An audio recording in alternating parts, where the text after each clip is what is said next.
spend forever with you, God. We thank you for that. We thank you for your grace, your love, and your mercy. In your name we pray. Amen. Amen. You may be seated. Well, good morning. It's good to see you this morning. If you'll open in your Bible to 1 Timothy chapter 3. I know that I didn't say John. Hang on just a quick minute. As many of you know, you've probably heard over the last few weeks, the members of our church are in the process of nominating men to the office of deacon. And by the way, members, that nomination process will finish at the end of service next week. So you have one more week to get those nominations in. And that's the process that we are in the middle of. And we do this on every few years as the need arises for more to serve in that capacity. We've got a fantastic group of deacons serving right now. But I want to encourage you, church, just as you go through that process, listed on each of those nomination forms is a few passages of Scripture. One of those is from 1 Timothy chapter 3, that in verse 8 through 12, that details the qualifications of a deacon. And don't worry, I just would say to you that a plain reading of the text will give you a really, really, really good idea of the qualifications for a deacon. And my encouragement to you is that you prayerfully read that text as you submit those that you would nominate for service as a deacon. But over the years, I would say we have spent a considerable amount of time working through not only this text as it relates to deacons, but the wider scope of 1 Timothy chapter 3. And we have talked a lot about elders and deacons and why is this there. We've spent a lot of time there over the last few years. But I want to try and land somewhere maybe a little bit different. And I think this morning, by way of reminder, this is more of a reminder. Why is it that we're doing what we're doing? And I want to ask you, as you consider deacons, as you think about elders, as you think even more broadly, as you think about just roles within the church, offices within the church, have you ever paused very long to think, why is all of that necessary? Why is it necessary for there to be different roles? Why are there qualifications for those roles? What is going on there? Why is that important? And the reason I want us to ask that question is because I think that many of us presume that order and organization within the church is there because, well, that's just what the rest of the world does. There is order and organization everywhere you go. If you join a pickleball club, there's going to be order and organization. If you are part of government, there is order and organization. If you work within the business world, there is order and organization. And the reason why we have those things, the reason why there's order and organization in those areas is because we need to know who's in charge. We need to know who's making the calls, who's in charge, who has authority over who. And I think many of us, when we hear conversations like what I've just introduced, as we consider roles, offices within the church, we just bring all of that assumption from the way in which we experience roles and organization within the rest of the world, and we bring it right here in the church, and we go, because we need to know who's in charge. We need to know who's higher in the ladder, in the spiritual ladder than who, and of course, that's why those things are there. But I want to just push back on that a little bit this morning and ask you, just as we begin, is that what the church really is? Is the church really an organization amongst other organizations? Is the church really a social club? Is the church really a hobby that we need to organize around? Or is there something else going on within the church that would inform the way in which it is organized? And if you look in 1 Timothy chapter 3, I know your eye may immediately go to verse 8 through 12 because I've referenced it, and that is where Paul gives details of the qualifications to deacons. But I'm going to actually turn your attention beyond that section. There's a little interlude in 1 Timothy chapter 3 that I want to address, and it's right after the qualifications are given for elders and for deacons. And I think this short little phrase, you're going to move, if you're reading just through 1 Timothy 3, you might be so focused on these qualifications that you just breeze right through it. But actually, I think it's one of the most important parts, really, of the whole letter that Paul pens to Timothy. And let me just give you a little backdrop very quickly. This letter is obviously addressed to a person. This is a letter that Paul writes to Timothy, who is a young pastor leading a church in this urban, multicultural city of Ephesus. Now, this church was dealing with unique pressures, and yet I think pressures that many of us can identify with today. It was a cultural context in a community that was full of pagan worship. It was full of pagan worship. It was also a really wealthy community, and so the church was dealing with all sorts of pressure that had to do with those two things. It was also facing internal pressure, and that internal pressure was because you had a very strange mix-up of people trying to figure out how to be family. You had this group of Jewish believers in Jesus and Gentile believers in Jesus, and they were trying to figure out how in the world do we bring our backgrounds and our experiences and our cultures, how do we bring those into harmony with one another under the banner of the lordship of Jesus? And so there was lots to work out in both what they were facing externally and what they were facing internally. And so Paul is trying to coach Timothy on how to deal with all of that. Now, can you imagine? Just think about that perspective for a minute. Timothy is kind of Paul's protege. He's this young leader that Paul is training and shaping and investing into.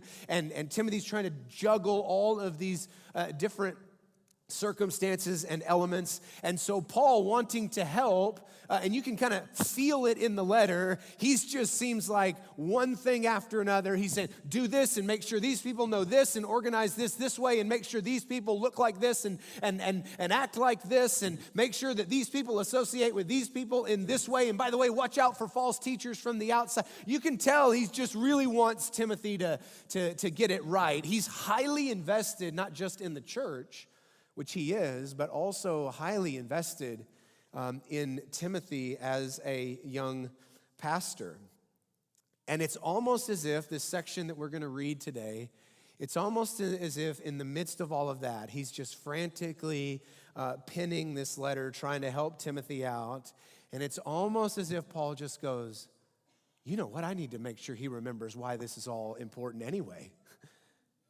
I need to make sure that he doesn't get lost in the doing and in the organizing and in the sorting out of problems, and that he remembers that everything that I'm saying is actually shaped around the core identity of the church. Because if he loses sight of who the church really is, of what the church really is, then this organizing of the church and putting things together to go the right way is going to become something very much less than what it was intended to be. It's going to lose the core of its character and its identity if all he begins to do is just organize. I think it's a powerful word for us today. It can become quite easy to do the business of church. It can become quite easy to get lost in the organizing of the things that we need to get done and the things that we need to raise funds for and the people that we need to get in the right places and how do we structure this class to make sure that these people feel comfortable in this class and then not lose this multi-generational thing that we're trying to put together, and how is it that we combat people's really busy schedules and their neglect of maybe spiritual things. How can we thread that needle? And we get really busy trying to organize church, and I think it can become easy to forget who we are. And if all you do is organize and you forget who you are, then I would argue that the church gets so watered down that it totally loses the powerful witness that it was intended to be within the community. And so, Paul looks up from his to-do list, and then he pens these words. He says in verse 14 of chapter 3, I hope to come to you soon, but I am writing these things to you so that if I delay, you may know how one ought to behave in the household of God, which is the church of the living God, a pillar and buttress of the truth. Verse 16, great indeed, we confess, is the mystery of godliness. And then probably in your Bibles, there is an indentation. As Paul goes into what was thought to be an early Christian hymn, exemplifying the beauty of the gospel, it says, he was manifested in the flesh, vindicated by the Spirit, seen by angels, proclaimed among the nations, believed on in the world, and taken up in glory. He goes into this poetic exposition of the beauty of the gospel.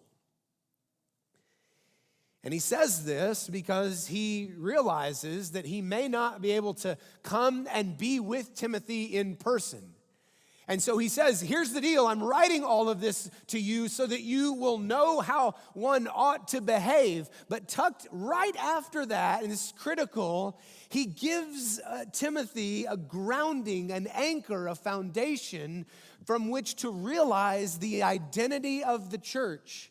Everything that he has already said and everything that he's going to say after as it relates to the way the church is supposed to function has everything to do with who the church really is. Notice that he says how one ought to behave. Now, we don't like those words at all. How many of you read that and you went, oh, good. I was really wanting a sermon this morning that would tell me how to behave. Those are my favorite. Okay, okay. None of you. It's the awkward silence. But he doesn't put a period there. He doesn't just say, Timothy, it's really important that these Christians just behave right. Now, is behavior just unimportant? No. That's also not what he says. But notice that he connects a standard of a way in which people are to live to what? To who we are. He says how one ought to behave in the household of God, which is the church of the living God, a pillar and buttress of the truth. And so there is a standard within the church, but it's a standard that is derived from identity. It is not an ambiguous moral code of behavior that we follow in order to be good. And that is the unfortunate Christian gospel, is just behave morally. If you'll do that and be good enough, then you're good.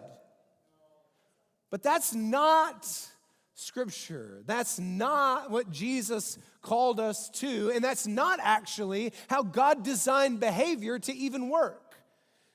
God never designed human beings to somehow function outwardly in a different way than we are inwardly. We are fully integrated human beings, which means our heart and our soul matter as it relates to the things that we do. And the things that we do are connected to the condition of our heart and soul, which is why Jesus came to purchase back for us life. so that at the core of our being we might be forgiven, healed, restored, and made new, because it is only in that that we will begin to live in a new way. And so Paul says, yeah, of course there's a way in which someone ought to behave, especially as it relates to these different roles and offices and within the church, but that's because of who they are. That's because of who we are. That's because we've been rescued and made new. That's because of the grace of God, not some high moral standard that we're striving to reach. That's because of the work of the Spirit inside of the believer, bringing about the fruit of the Spirit.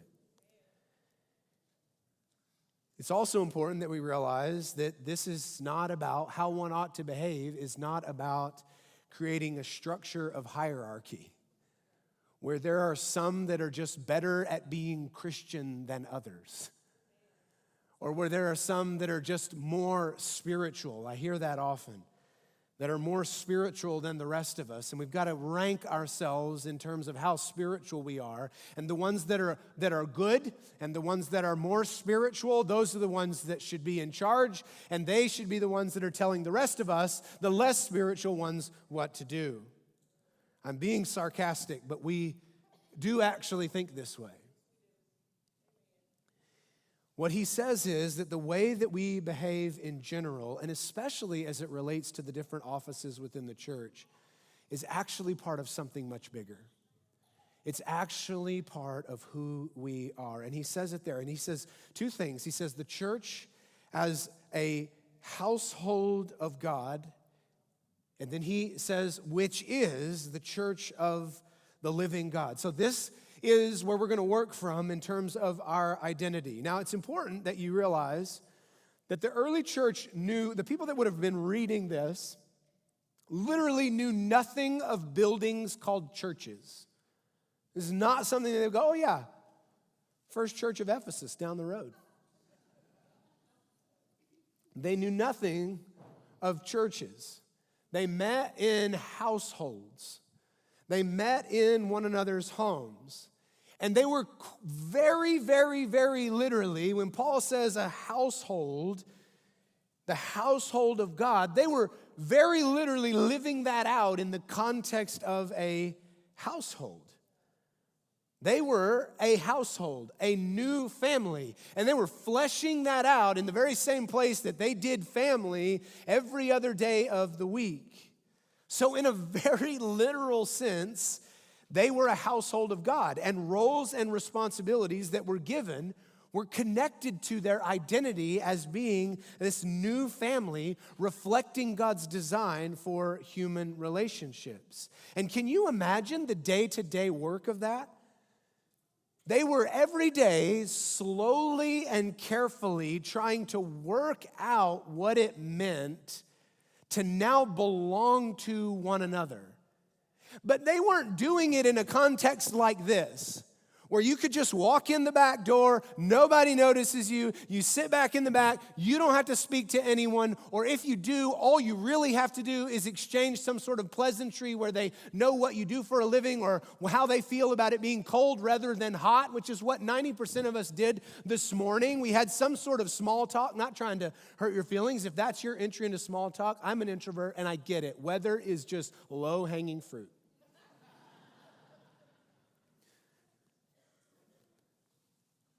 But we can kind of stop there, leave, and go, I went to church this morning. Not here.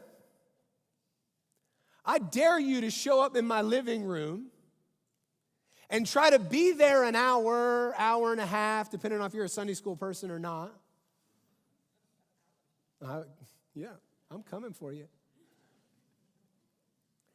And let's just talk about the weather. Now, you can't come in my living room and do that. We're going to get to know each other. Or we're just going to feel really awkward for a long time, and maybe that's just part of it. Maybe that's part of building relationship, is having to get in the room with one another in a way that pushes us out of our boundaries and comfort zone to go, look, if you're going to be in my living room, we got to figure this out. And so they're very literally trying to flesh out in their homes, how are we going to do family with these people that I'm not even sure that last Tuesday I would have spoken to on the street? Now they're in my home. That's the heavy lifting. And by the way, that task, that work, that heavy lifting of fleshing out how to be family was not something that just the first century church needed to do. It is the task and the responsibility for every generation of Christians, every single one, to work through how we do that in this room. And here's the deal.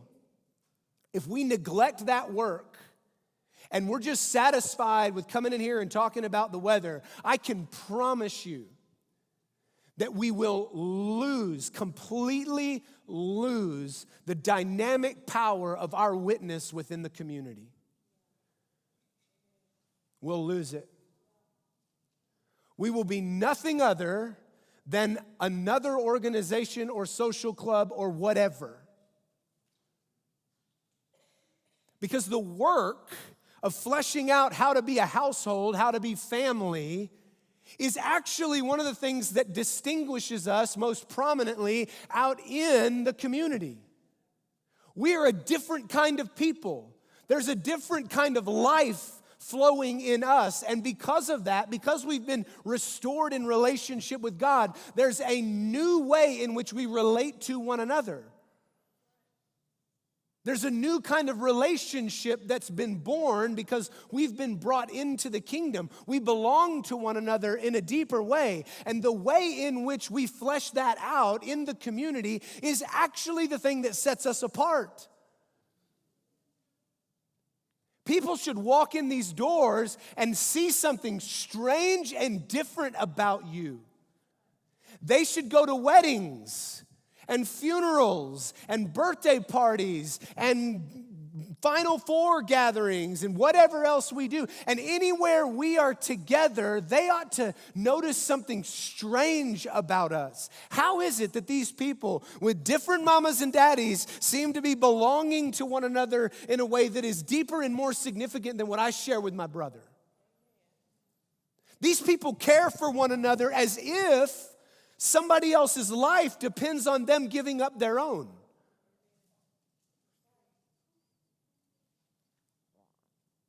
They're different. That's different.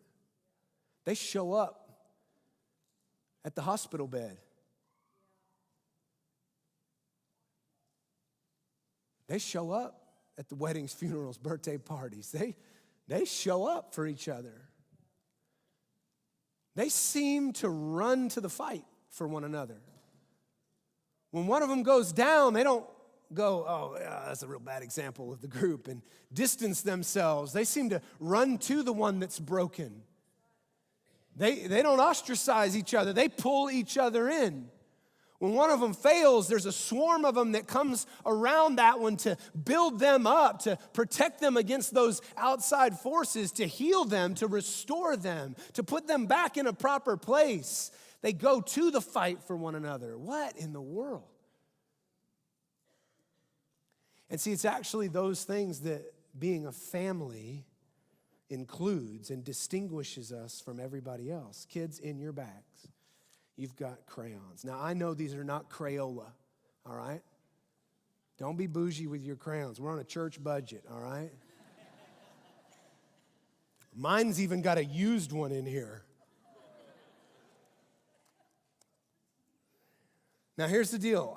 I know you can't see this well. I'm going to do my best. And if something falls, y'all don't freak out. It's okay if a crayon goes off the table. You don't need to come get it for me. I'm good, okay? All right? But I'm about to draw something beautiful. You ready? Kids, you can do it too. You can do it too. Kids, if you want to draw something with me, this is what's the guy's name that does the painting on TV? This is Bob Ross. Bob Ross in church, right? Okay? You just follow along. All you got to do is just dump the crayons out of the box. And something extraordinary is going to emerge. You ready? Go. Anybody on your paper? Anything? I'm looking on this desk and nothing's happened. Anybody? Something different? No, mine didn't either. But this is the way we do church. Each one of these crayons is unique. And we seem to think that if we just drop a bunch of unique people in a room with one another, something beautiful is going to happen. But most churches look a lot like my desk. Ain't nothing beautiful going on. Not here, though. Yeah, okay. What has to happen? Kids, you know the answer. What has to happen? If you're going to draw something beautiful, what has to happen? Somebody that has crayons, kids, where you at? What do you got to do? Yeah. You got to pick it up. You got to pick it up and you got to use it. You got to do some hard work. You got to solve the equation. What's the equation? You got to figure out how all these things are going to work together. You got to know where you're going and what the goal is, but then you got to figure out, okay, how am I going to use the blues and the greens, and what's it going to look like to bring this shade in with this shade? There's an equation to solve in order for that beautiful thing that these things are capable of to show up. But we do church a lot like dumping the crayons on the box. We think if we just get in the room with one another, that something beautiful is going to happen. We've forgotten there's heavy lifting involved. There's work that has to happen where? At the dinner table, in the living room, at the coffee shop, at weddings, at funerals, at each other's bedsides, in broken moments, in sin when we're struggling and we go to one another. That's where it gets fleshed out and worked out.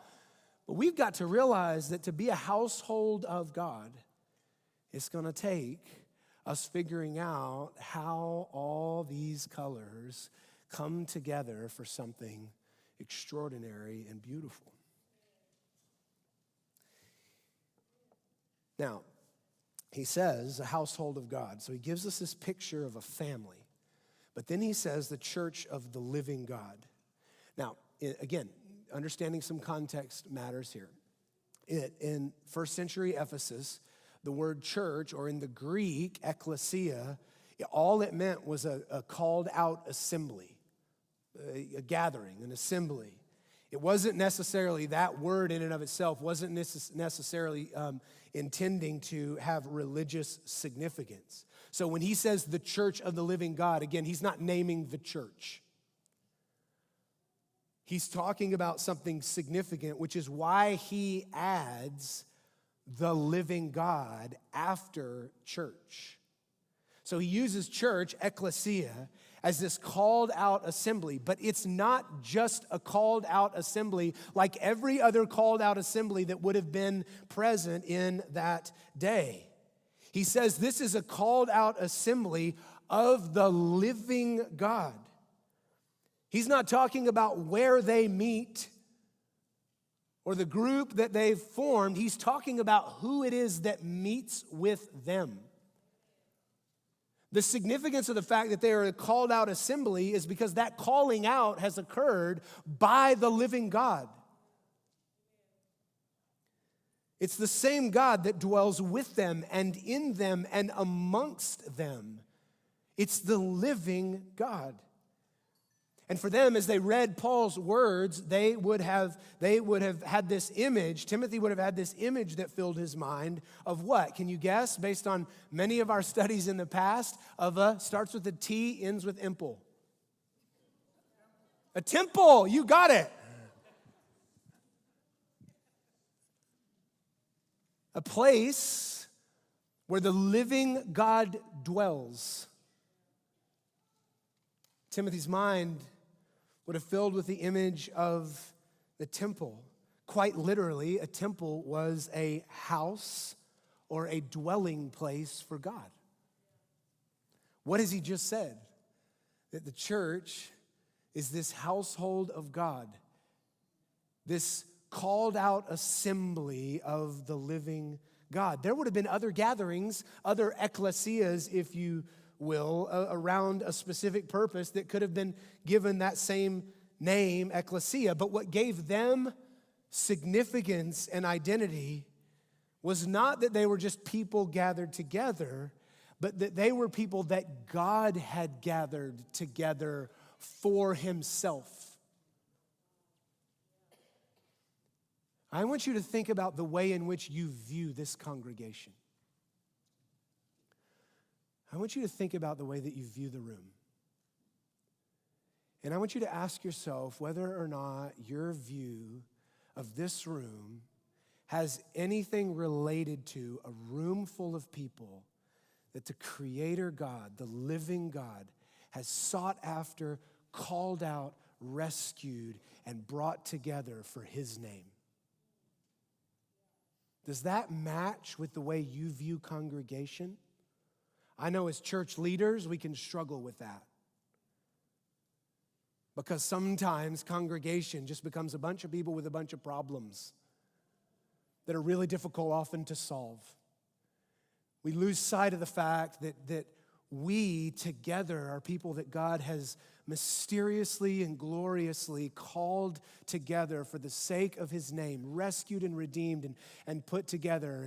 And we can lose sight of that, and we can begin to think of one another in ways that far, far, far, far diminish the image-bearing people that we are. We think of congregation less as this sacred place where God demonstrates his glory amongst a lot of broken people in need. And we think about it more as just those people I go to church with. But if Timothy is going to pastor well, if Timothy is going to organize the church in the way that it needs to, he needs to remember that this place and these people are called by the living God, that they matter to him. And because they matter to him and we're called by him, and because this is the group of people where God's presence dwells, this is a temple people, there is a sacredness to who they are as a family. And then he talks about the vocation of the church. Notice, right after he says, the church of the living God, he says, a pillar and buttress of the truth. Again, he goes into verse 16 and he gives this poetic, hymnic, beautiful depiction of the glory of the gospel. But right before he says that, he talks about the church as a pillar and a buttress of the truth. Now, what does that mean? A pillar or a buttress was literally something that just holds up the weight of something else. The pillar or the buttress is not the thing that has the weight in itself. It's not the thing that is the important and glorious thing. The significance of it is that it holds up the thing that has the greater weight. It's the thing that points upwards and outwards to that more glorious thing. It in and of itself, the pillar, the buttress, should get lost a little bit, if you will, in the greater glory of what it is holding up. And so here's what Paul says. He says that we're a household of God, a family of the living God, and who we are is a pillar and a buttress to the truth of the glory of the gospel. Our vocation in the world, the thing that we do in the world, is we hold up for everyone to see the beauty and the glory, the good news of God's rescue plan for humanity in and through Jesus. How do we do that? We do that by the way in which we treat one another. We do that by the way in which we live in the world. We, as a family, and the way in which we flesh out being a family props up and points to the greater weight of the glory and the goodness of the gospel of Jesus for everybody to see. That's our vocation in the world. That's our job in the world. Being a family matters because being a certain kind of family is what allows for us to prop up the beauty of the gospel. Because it is only in and through the gospel that we could even be this kind of family.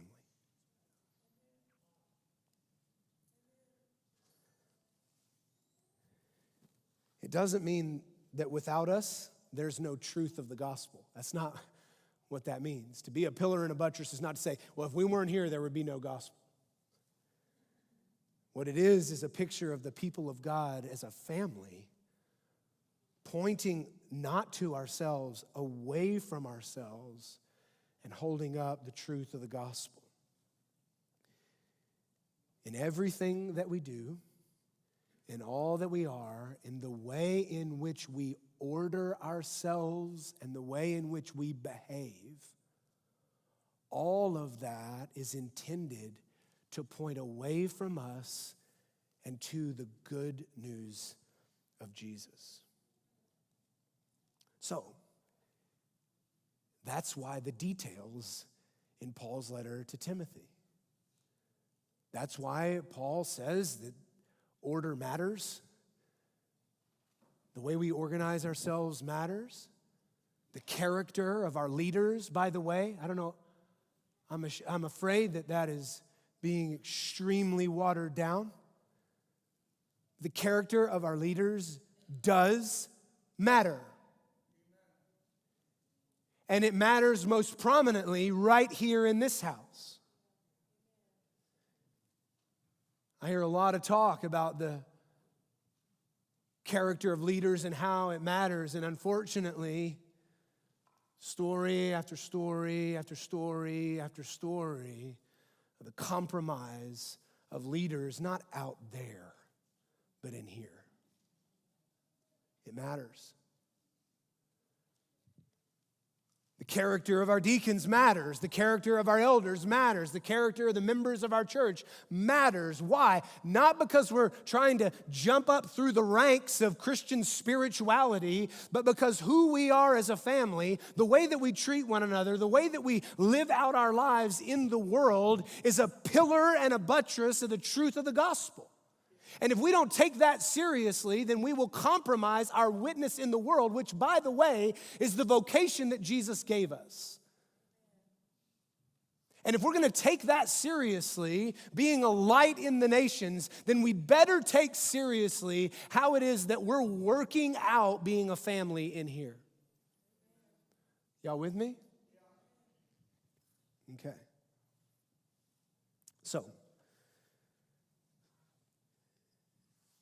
everybody is going to experience at different times, different ones of us are going to hold different roles and responsibilities. Every once in a while, we're going to have a time where we nominate deacons and we nominate elders and we go through processes. We're going to find Sunday school teachers and find nursery workers and find people to do this, that, and the other. There's going to be different roles, offices, responsibilities within the church, and you're going to hold different roles and responsibilities maybe at different times of your lives based on different circumstances. Some of you may serve as an elder, some of you as a deacon, others of us may do other things.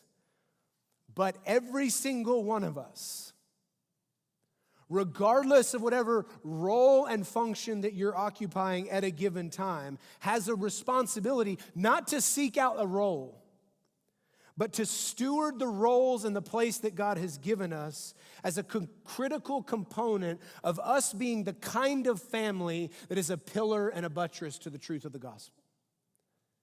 And there is not a single person in this room who is exempt from that responsibility of working that out wherever it is that you find yourself in our church today.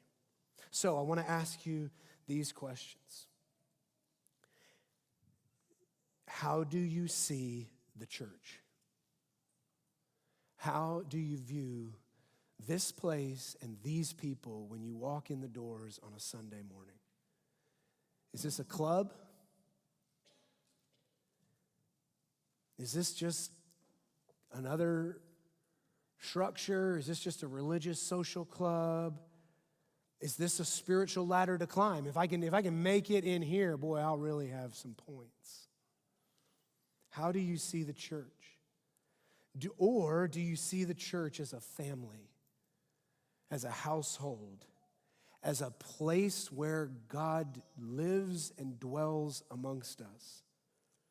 Who by our nature, by the way we treat one another, by our actions, is pointing away from ourselves into the beauty of the gospel. How do you view your role within the church? How do you view whatever it is that you may be or may not be at this moment doing? And this is kind of tricky sometimes, because I think as a church staff, we obviously have the responsibility as we try to seek out how to put people in the right places. We want to do a good job with that. I promise you that, okay?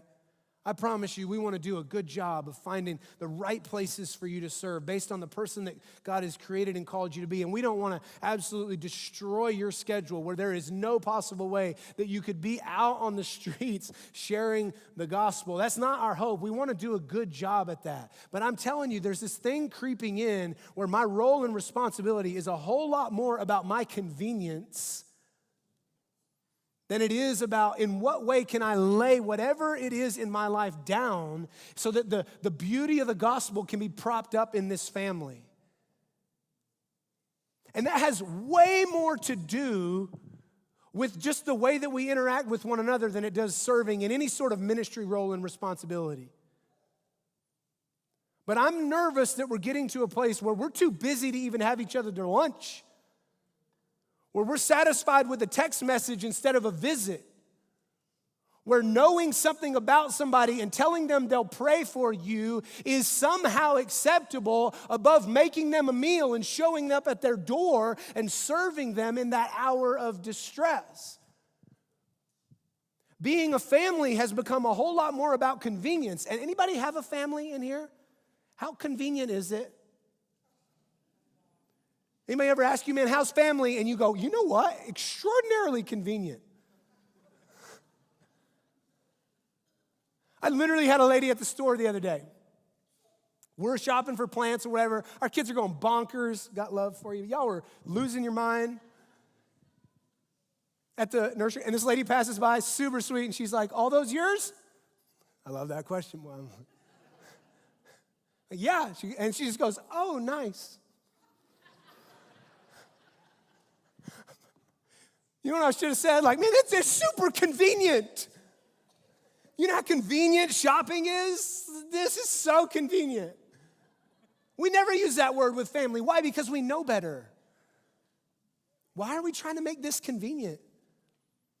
Why are we trying to build this around our preferences? Okay, I need to stop, don't I? I'm going. Okay. That was supposed to be an invitation, so rewind and let's just ask ourselves a question. Let's just ask ourselves a question. How do you view church? How do you view the family? I'm going to give you a few moments to sit with that. Our band is going to come and play.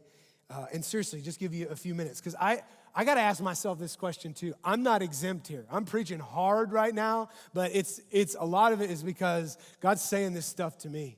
I got to be careful as your pastor not to just view you as a bunch of problems that I got to solve. This is a beautiful congregation. And by the way, my deal is not to solve your problems anyway. It's not even why I'm here. But it's amazing how easily our view of congregation can get watered down. And I got to fight that along with you. We have to fight that together to continue to hold on to this is who we are. We're a household of the living God, a pillar and a buttress to the truth. That's who we are. Everything that we do comes from that place. So would you just think through, pray through, God, how do I see the church? God, forgive me for ways in which my view of the church doesn't align with what you call her to be.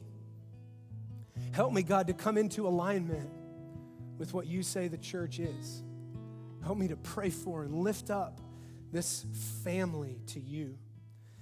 We'll have prayer partners in the back of the room, and if you want to pray with somebody, they're there for that, man. Just want to pray with you, pray for you, just share one another's burdens. That's what our prayer partners are for. There will be some in the balcony as well. But let's just sit and consider our view of the church this morning, and then Blake will have us stand, and we'll close in worship.